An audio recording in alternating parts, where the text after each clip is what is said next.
Welcome to the shovel. What's going on, my friends? My name's Scott, the Swamp Shovel. Trying out a new Fisher coil today. I've had it for a while. It's that 8-inch double D made by Fisher. And it's very light, very swingable.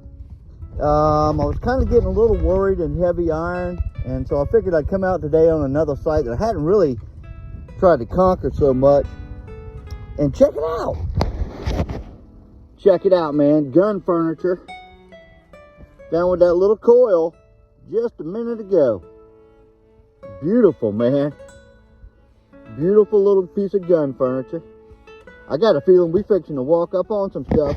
And we're going to try out this little coil and just see what we can do with it. Come on, let's go.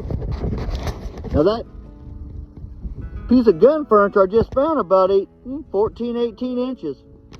At that little coil now, I got my, I'm just sucking out some metal. Let's just say that.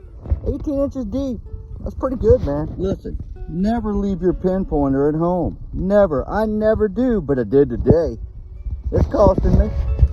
Anyway, it took me about 3 minutes or 4 minutes to find this. I like to have my pinpointer. I do not like not having it. Found this little silver splash though. A little bent shank on the back. Colonial for sure. Don't forget your pinpointer. Wearing me out.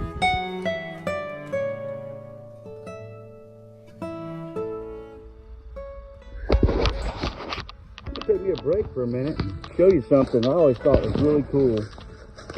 Now what you see right here, it's hard to really look at it.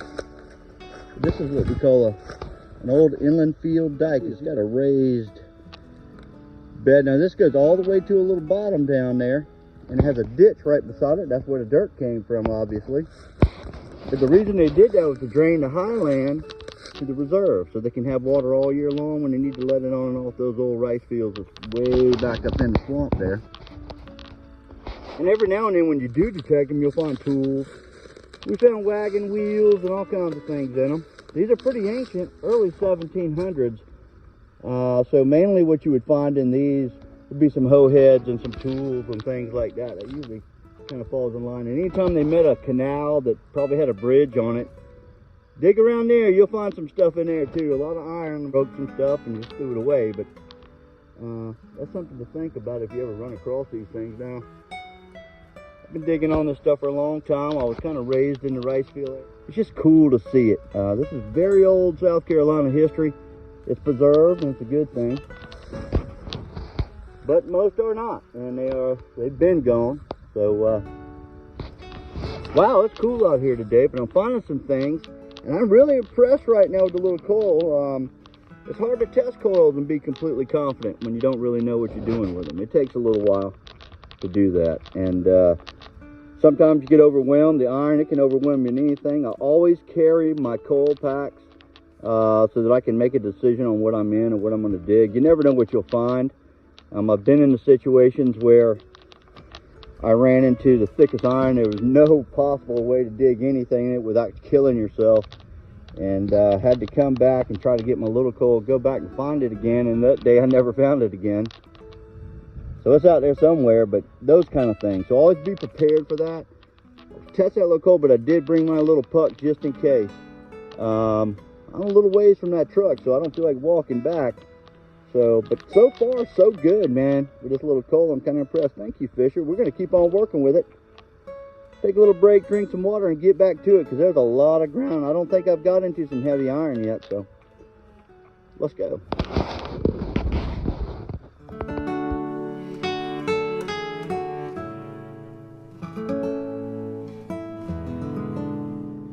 Wow.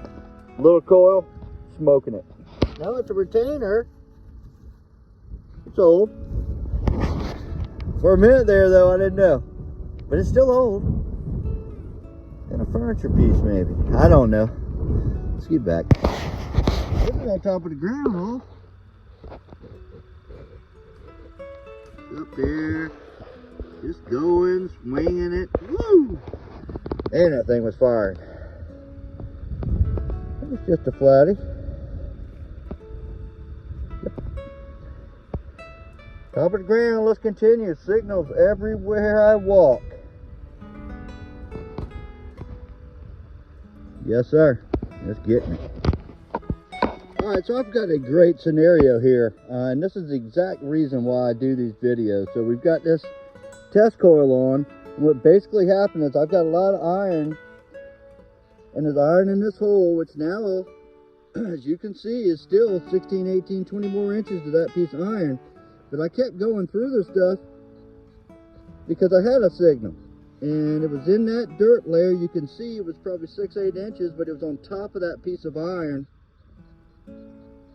And now it's out. There it is. It's a musket ball. It's like a shot of knot this big. Wow. But yeah, you know, I mean, it's amazing technology. So you got to keep with them and keep trying. The Double D little boy, baby Bambino, it picked it right up through some pretty serious iron everywhere. Glad I dug that. Very interesting. Oh, I wish I had my pin pointer. I got a very good signal. We're gonna dig it together. It's in there. Gotta find it. Oh, that sun's getting kind of glary today. Oh, whoop, it's afternoon. Where is it? There it is. Piece of lead, but weird. Yeah. Huh. That's what it is. Yes, ma'am. Tell you what, though. Look. There is pottery laying all over the place. Yep. We're going to give it a little more.